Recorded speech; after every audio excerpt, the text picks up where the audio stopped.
உயிர்த்தெழுந்த இயேசு கிறிஸ்துவின் வல்லமை ஊழியங்கள் வழங்கும் வசனப் பெட்டகம்.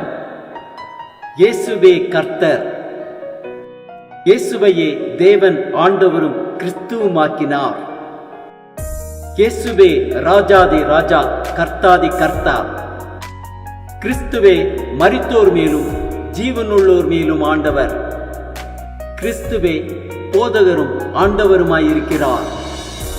வசனப் பெட்டகத்தின் இன்றைய தின கருப்பொருள்: தேவனுடைய வழி நடத்துதல். கர்த்தாவே, உம்முடைய வழிகளை எனக்கு தெரிவியும், உம்முடைய பாதைகளை எனக்கு போதித்தருளும். உம்முடைய சத்தியத்திலே என்னை நடத்தி என்னை போதித்தருளும். நீரே என் ரட்சிப்பின் தேவன். உம்மை நோக்கி நாள் முழுவதும் காத்திருக்கிறேன். தேவனுடைய வழி நடத்துதலை குறித்ததான வேத வசனங்களை பார்க்கலாம். சங்கீதம் 37, 23, 24 வாசிக்கிறோம். நல்ல மனுஷனுடைய நடைகள் கர்த்தரால் உறுதிப்படும். அவனுடைய வழியின் மேல் அவர் பிரியமாயிருக்கிறார். அவன் விழுந்தாலும் தள்ளுண்டு போவதில்லை. கர்த்தர் தமது கையினால் அவனை தாங்குகிறார். சங்கீதம் 25:9 வாசிக்கிறோம். சாந்த குணமுள்ளவர்களை நியாயத்திலே நடத்தி சாந்த குணமுள்ளவர்களுக்கு தமது வழியை போதிக்கிறார். சங்கீதம் 119, 105 வாசிக்கிறோம். உம்முடைய வசனம் என் கால்களுக்கு தீபமும் என் பாதைக்கு வெளிச்சமுமாயிருக்கிறது.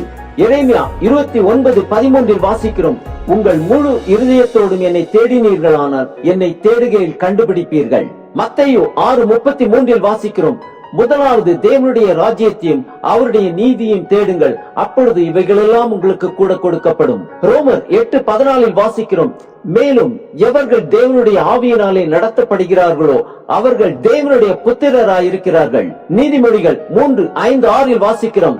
உன் சுய புத்தியின் மேல் சாயாமல் உன் முழு இருதயத்தோடும் கர்த்தரில் நம்பிக்கையாயிருந்து உன் வழிகளிலெல்லாம் அவரை நினைத்துக்கொள், அப்பொழுது அவர் உன் பாதைகளை செவ்வைப்படுத்துவார். நீதிமொழிகள் 11:14 வாசிக்கிறோம். ஆலோசனை இல்லாத இடத்தில் ஜனங்கள் விழுந்து போவார்கள். அநேக ஆலோசனைக்காரர் உண்டானால் சுகம் உண்டாகும். நீதிமொழிகள் 11:3 வாசிக்கிறோம்.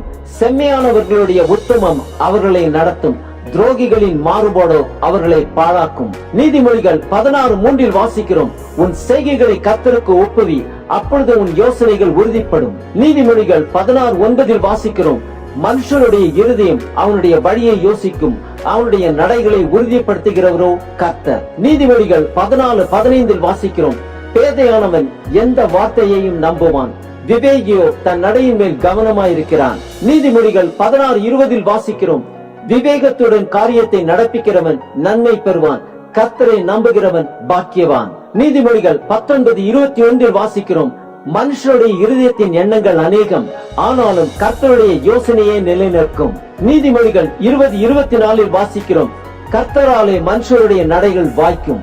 ஆம், அனுதினமும் அதிகாலையில் கர்த்தருடைய சமூகத்தில் வந்து அவர் நமக்கு வைத்திருக்கும் வழிகளை அறிந்து கொண்டு அவர் ஆலோசனைகளின்படி நடக்கும் போது அந்த நாள் நமக்கு ஆசீர்வாதமாக இருக்கும்.